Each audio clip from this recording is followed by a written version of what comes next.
स्वागत है आपका एक बार और आगे बढ़ो यूट्यूब चैनल पर। एग्जाम नजदीक आ रहा है और धड़कन तेजी से धड़क रहा है। दिमाग में डर, घबराहट और कंफ्यूजन भरा हुआ है। अगर आपको लगता है कि स्ट्रेस के वजह से दिमाग को कंसंट्रेट नहीं कर पा रहे हैं, तो ये वीडियो आपके लिए है, क्योंकि एग्जाम में सबसे बड़ा दुश्मन सिलेबस नहीं, स्ट्रेस होता है। सुनो, थोड़ा सा स्ट्रेस नॉर्मल है, लेकिन ज़्यादा स्ट्रेस आपकी यादाश्त, कॉन्फिडेंस, परफॉर्मेंस और कंसंट्रेट चारों को खराब कर देता है। आज मैं आपको स्ट्रेस कम करने के 3 आसान और पावरफुल तरीका बताने वाला हूँ, जो टॉपर भी फॉलो करते हैं। पहला तरीका, रोज रिवीजन करो, रटने का कोशिश मत करो। स्ट्रेस तभी होता है जब लगता है कि सब कुछ भूल गए हैं। अक्सर स्टूडेंट एग्जाम से कुछ दिन पहले पूरी किताब लेकर बैठ जाते हैं। रात भर जागकर सभी टॉपिक को रटने की आदत लगाते हैं और फिर पूरा दिन स्ट्रेस और थकावट में रहते हैं। सिलेबस को ही अपना दुश्मन मान लेते हैं। लेकिन जो टॉपर स्टूडेंट होते हैं, उनका रूल अलग होता है। वो किसी भी टॉपिक को रटने की आदत नहीं लगाते, वो रोज थोड़ा थोड़ा रिवीजन करने की आदत लगाते हैं। पढ़े हुए टॉपिक में से जो भी इम्पोर्टेंट लाइन होती है, उन्हें अंडरलाइन करते हैं या नोटबुक में नोट कर लेते हैं और डेली उस टॉपिक को या अंडरलाइन किए गए लाइनों को रिवाइज करते हैं, जिससे वो कोई भी टॉपिक को भूल नहीं पाते। उन्हें सभी टॉपिक याद रहता है और उन्हें स्ट्रेस या थकावट नहीं होती है।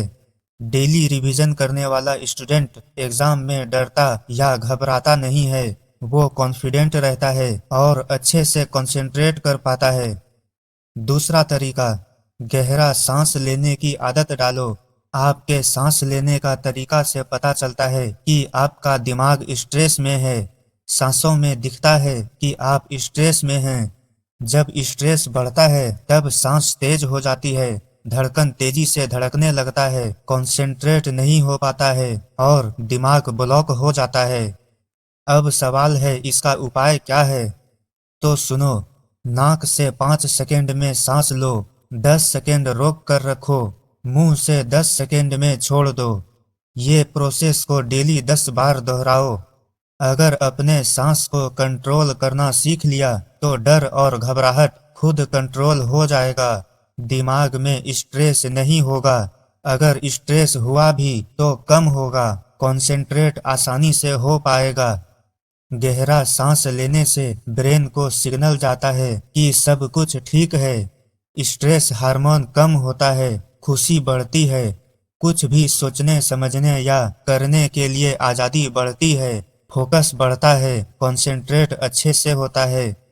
याद रखो, कोई भी परेशानी हो, कितनी भी परेशानी हो, गहरा सांस लेने के बाद कुछ कम हो जाती है।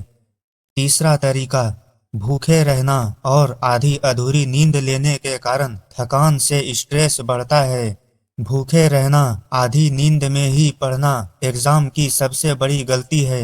भूखे रहने से आलस बढ़ता है, नींद कम लेने से थकान बढ़ता है, याद किया हुआ भूलने लगते हैं, छोटी छोटी बातों में घबराहट होती है, कॉन्फिडेंस कम होता है, कंसंट्रेट नहीं हो पाता, गलतियां ज्यादा होती है, स्ट्रेस बढ़ जाता है, जिसके कारण कोई भी काम करने में या पढ़ने में मन नहीं लगता है।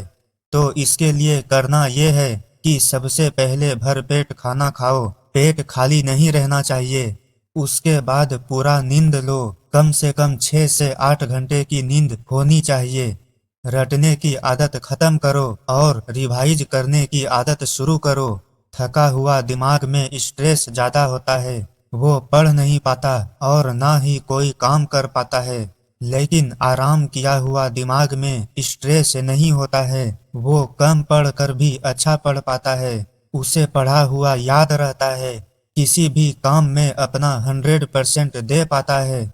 याद रखो, भूख और नींद को सेक्रीफाइस मत करो, वरना आपका परफॉर्मेंस सेक्रीफाइस हो जाएगा। सुनो, निगेटिव सोच वाले लोगों से थोड़ा दूरी बनाए रखो, चाहे वो कोई भी इंसान हो।